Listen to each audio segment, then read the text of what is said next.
What I can say about puppyhood and peeing inside is that when you get your dog and they're 8 weeks old, they will pee and shit on your carpet. And then when they're 18, they will also be peeing and shitting on your carpet. But the truth is, they start their life ruining your soft furnishings, and they will end their life ruining your soft furnishings, and it'll all be worth it.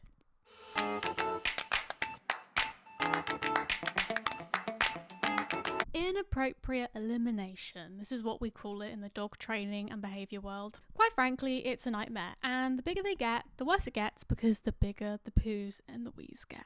The reason I'm doing this video is because I do a live on another app every Friday. And this past Friday, I kept getting questions about dogs eliminating in the house and how to help it. And I can help a lot more people with a longer form YouTube video than I can a live. Hi, if you don't know me, I am Ella. I'm a dog trainer and I'm currently training to become a clinical canine behaviourist. If you would like to work with me one-on-one, all my information will be in the description below.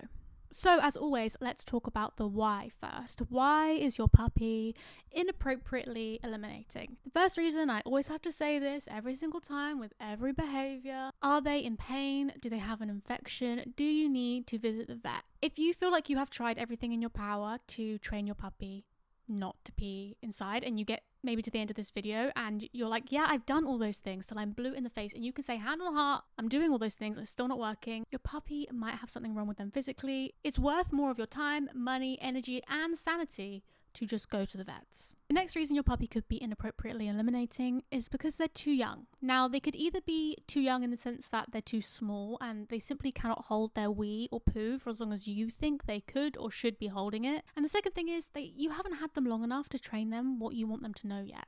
Now, obviously, if you have a 9-month-old puppy or an 8-year-old dog, they should probably have the peeing and pooing outside thing down. So if they're that old, then it's definitely not these two things. But if you've only had your puppy for a few days and they're still peeing and pooping inside, that's kind of expected. The next reason is because you could be accidentally reinforcing it. Now, I could think of 3 things that you could be doing that accidentally reinforces them eliminating inside.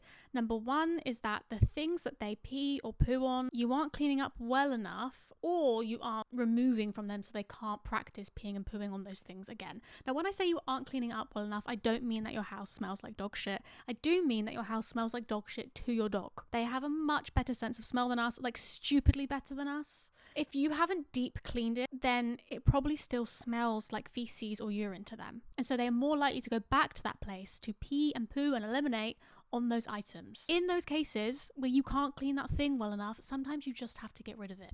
Like, just for now, move it away from them so they cannot access it. This includes their bedding or any bed items. Leaving those things around that they've already eliminated on for them to eliminate on again is reinforcing for them. Even if we don't think that's very reinforcing, they're going to go back to what is familiar. That does mean that you have to check these areas where you're keeping them and where they're hanging out. You have to make sure that you're not leaving any urine or feces there to kind of sit and stew, if you will. And this includes their beds as well. If they are peeing on their bed or pooing on their bed, you probably need to remove their bed and put something like a towel down or a vet bed down. And if they can't handle that, then they might just have to have no soft furnishings for a little while, just until they learn we don't pee and poo on these nice things that we're given. The next way you could be accidentally reinforcing this is through things like pee pads. Now, I'm not an advocate for the pee pad or the puppy pad. The more you use them, the more you're teaching your dog it's okay to pee inside. Now, obviously, if you are somebody who can't get to your back door to let your dog out quick enough, then you want your dog to know it's okay to pee inside on these pee pads when I can't get there in time. But for everyone else, cut out the pee pads. Cut out the pee pads. And finally, because of the weather, if you don't want to go out in the cold and the rain and the snow, your dog probably isn't going to want to either. They can feel the vibes. They don't want to join you when you're out there. Now, I can say that if we did this in England, we would create the first ever dogs to not need to urinate, because they would never get to go outside because it's always raining and cold. So you need to teach your dog not only to pee outside, but to pee outside in all weather conditions. The next reason your dog or puppy could be inappropriately eliminating, and I think this is the biggest reason, is because you're scolding them. I grew up with hearing, oh, if the dog pees inside, if the dog shits inside, pour chili on it, pour pepper on it, put vinegar on it, and shove their nose in it. That is what I grew up hearing, and lots of people did it, and guess what? Their puppies still peed and pooed inside.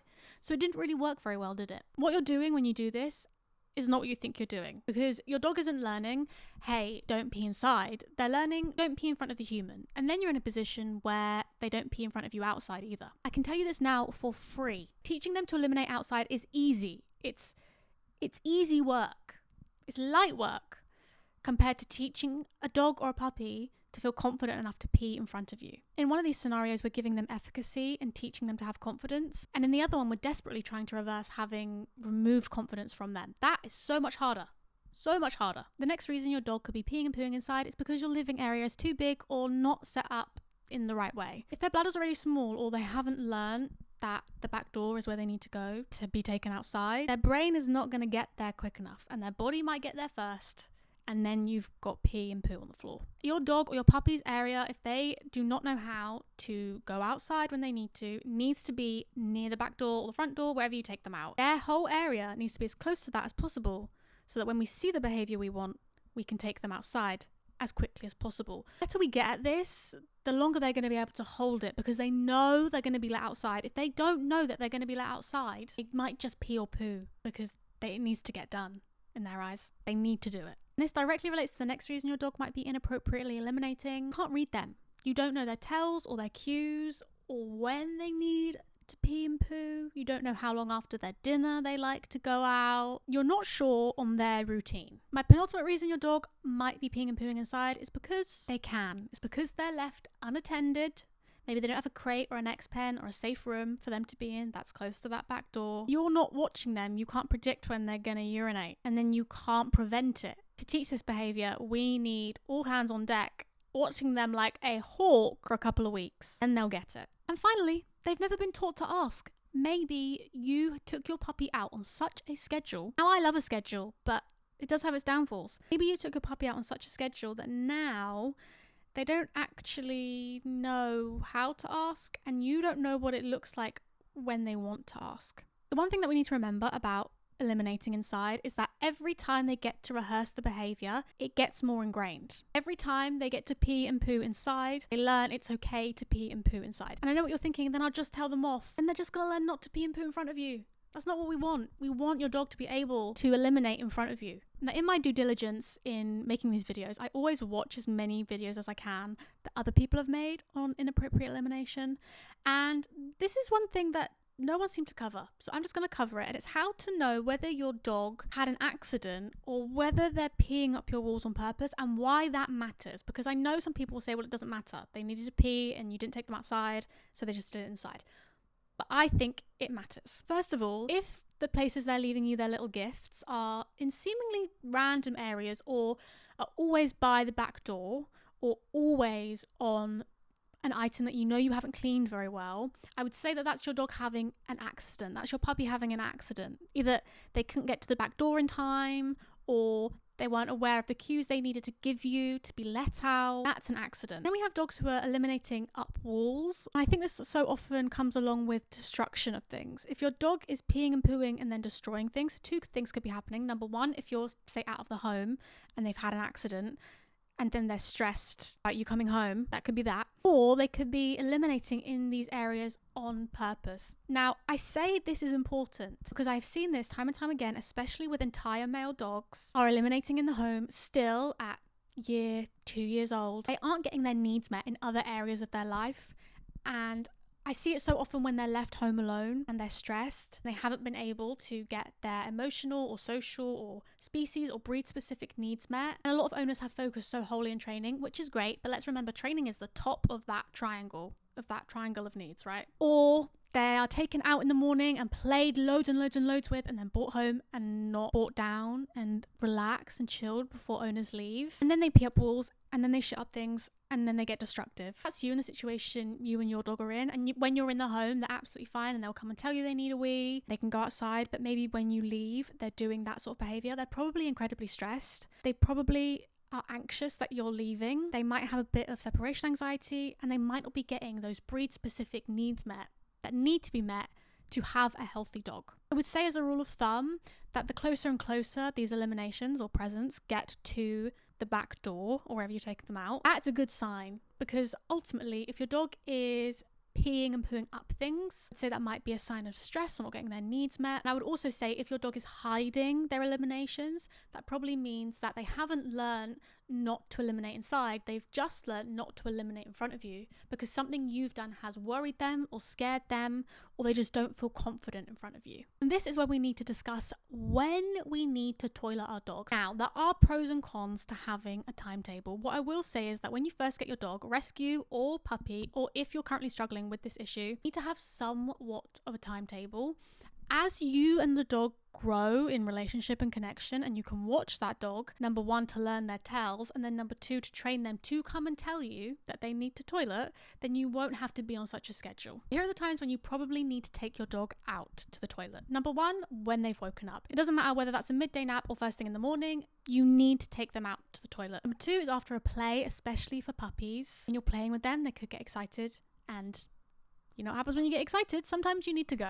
And then the three obvious ones is after a drink, after a meal, or after like a big treat or a chew. Now, it's a good idea to take your dog or your puppy out maybe like 5 minutes after these things happen, and then maybe 20 minutes after these things happen. Everyone's different. Some dogs will need to pee and poo immediately after they've eaten and it runs through them like a train. You might need to see a vet to see if your diet is okay, if that's the case. Other pups will take their time and want to go out half an hour after they've eaten or drank. You just have to learn to watch your puppy. I'm also going to add here, if you have guests over, it might be an idea to take your puppy out as soon as they've said hello to the guests. Just so sometimes you get a little, wee of excitement.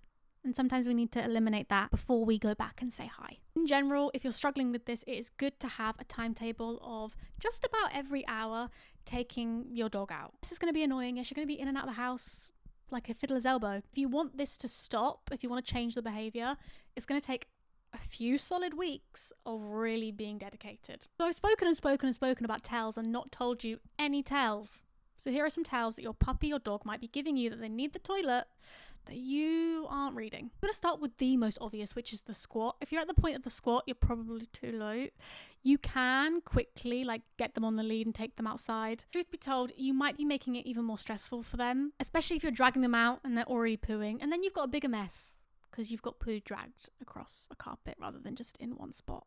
Other tells include pacing at any door. Remember, if they're stuck in a room and they can't get to the back door, they could be pacing at a window or a door. Crying, sniffing, pawing and panting. These are all signs your dog might need to toilet. The way you get to learn your dog's tells is by looking at what they do outside. So when they're already outside and you know they're going to pee, watch your dog like a hawk. What are they doing? Do they like to paw? Do they like to circle? Do they like to sniff more? If they're doing that inside, it's a great sign that your dog's about to leave you a little gift. Not one you asked for. Now we have covered all of that, we can finally get onto training your dog to pee outside. The basis of this training is that the correct behavior should be glaringly obvious and the incorrect behavior should be almost impossible. It should be difficult. Dogs are just like humans. They're probably going to pick the easiest option.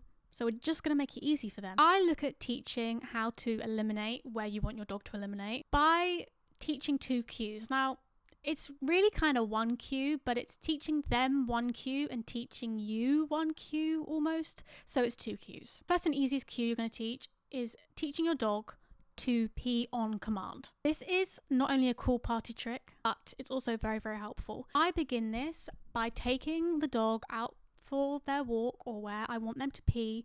If you want them to pee in the back garden, I need you to take them to the same place every time. And I say to them, you want to go wee-wees? When I know they're gonna wee. So they might already just started to wee and I will say, do you want to go wee-wees? And then they wee, and as they're weeing, I keep saying, do you want to go wee-wees? Once they've finished, they come back to me and I give them a little scratch and say, well done. I don't usually involve food in this because I don't want them to learn to ask for food by standing by the back door or going outside. It's your choice. I don't usually involve food. Then I'll get to the point of doing it just before they wee. So just before I think they're going to wee, I will ask them, do you want to go wee-wees? And then I can get to the point where if I would bet money that they are actually going to wee, I can look them dead in the face when they're just standing there staring at me and I'll say, do you want to go wee-wees? And they will start sniffing around and go for their wee. And that is when I give them a massive reward. So lots of cuddles, lots of praise. I don't get them too excited. I just really let them know that was amazing. That was great. That's the cue you want to teach them. So you asking them, do you want to go for a wee-wees?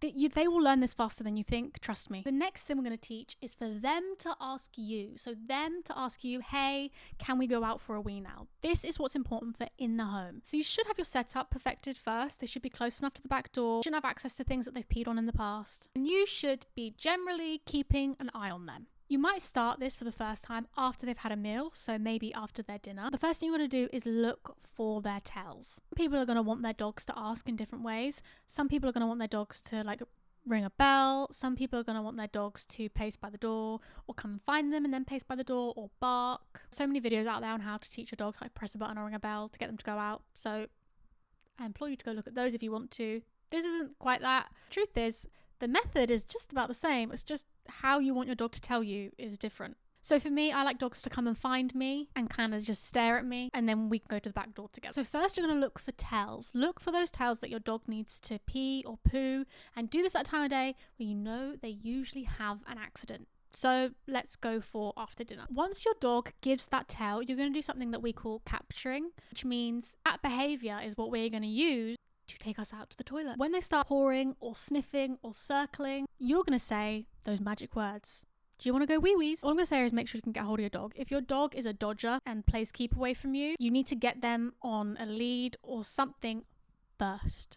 What we don't want our dogs to learn is to go outside and do whatever they want when you've cued them to wee. So you're going to look for their tails. You're going to get hold of them in some way, or if your dog isn't a runner or won't just go outside to run around, you don't need to do that. You're going to give your cue, which is do you want to go for wee-wees, and then you're going to go to the back door. You're going to open the door up, you're going to go outside, you're going to go to the place you usually pee and let them pee there. This is going to become a game of tell and repeat, tell and repeat. So they're going to give you their tell, you're going to walk them to the back door, give your cue and let them out. This is why you need to be close to the back door, because what we don't want to do is give them their cue and they start sniffing inside. So at first we need to be close, and then gradually we're going to increase the length of time we wait to get to the back door. So you might start being a little bit further away and you can walk to the back door together, go outside together, come back in together. We want them to get to the point where they can go to the back door, come back to you, and then you walk to the back door together. So you might start your first few days working at your kitchen table so you can be close to the back door, and gradually get further and further away so you're in the living room. They can come and find you. They start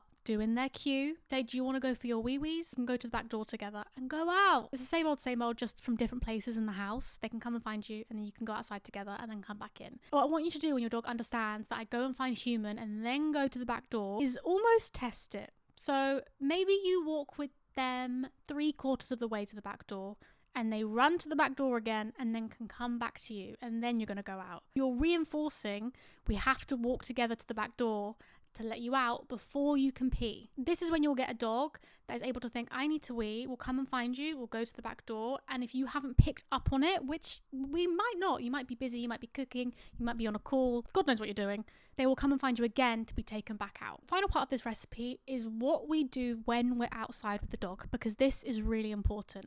I still want you to give your, do you want to go for a wee-wee's cue? I still want you to reward that behavior.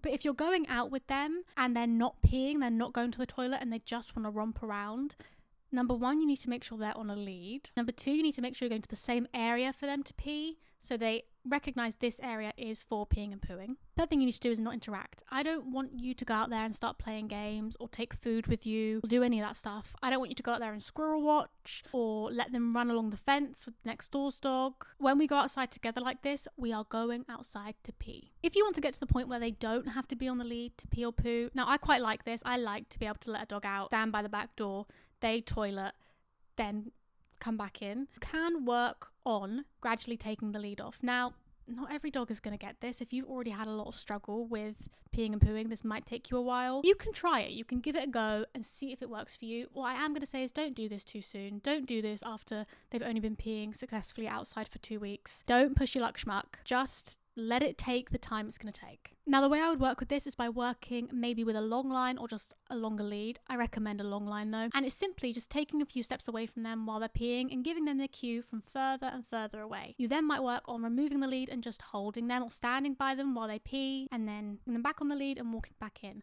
I hope that you can get to the point where you can stand where you are by the back door, put them on the long line, they can go out to pee, and then you can call them back in, and then you'll gradually just remove the long line. There are downsides to this, like you can only cue them to pee once. And if they're only peeing once and then running back in and you've got a double weir, that might not be great. Also, you've always got the risk that they're going to find something more interesting. And if you've done this too early, that is really reinforcing to go around in the garden and run about, even when you've asked them to pee. That is super reinforcing. Of course, it just takes longer to train. Like, it's another thing that you feel like you might have to train. You don't. If you're happy with popping your dog on the lead, taking them outside to pee and bringing them back in, taking them back off the lead, and that is how you know you're going to get them to pee and poo before you leave for work, great.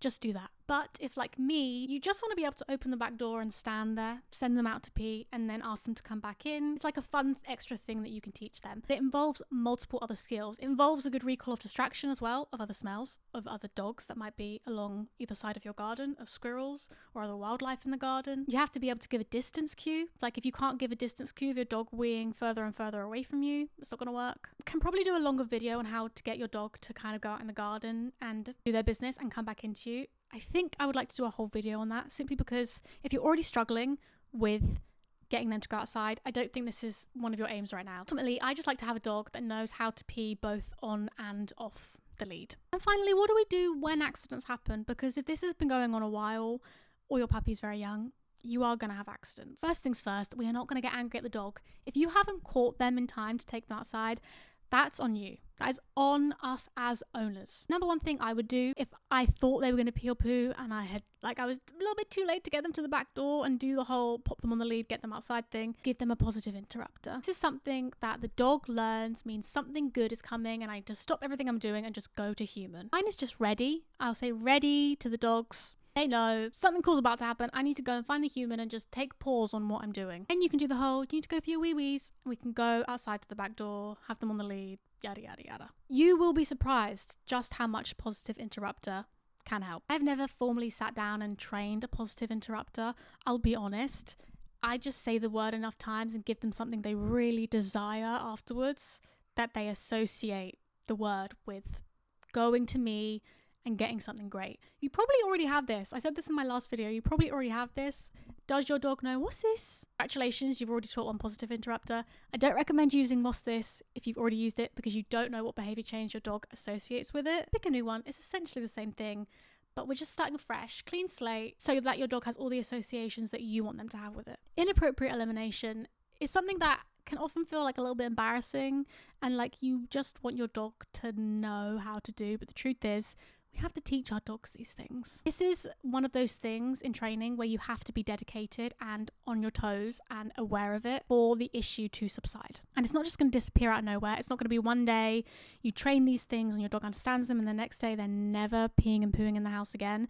This is going to take time, probably weeks. I implore you not to get too frustrated with yourself or your dog. It's not going to help anyone. I would much rather that when they have that accident in the house, even though you're working on all this training, take a step back, maybe go into a separate room just so you can take a fresh breath of air. Come back in, clean the mess up, see where you went wrong, assess where you can do better. Maybe your setup needs to change. Maybe it isn't reinforcing for your dog to go outside yet because things in the house still smell like feces or urine. Assess the situation. I would even note it down. Note down when the accidents are happening. See if there's any sort of schedule that your dog has created and work from there. Truth is, you aren't going to get anywhere bullying yourself or your dog. So thank you for watching this video on inappropriate elimination. If you enjoyed this and you would like to support me and the channel and the videos I'm making on here, please like and subscribe. I've just created a Facebook group for people who want to train their dogs and post about training their dogs in a safe space. So if you're interested in that, the link will be in the description. And of course, if you would like to work with me one-on-one, all the information at my website is below. Thank you for watching this video and I hope to see you next time.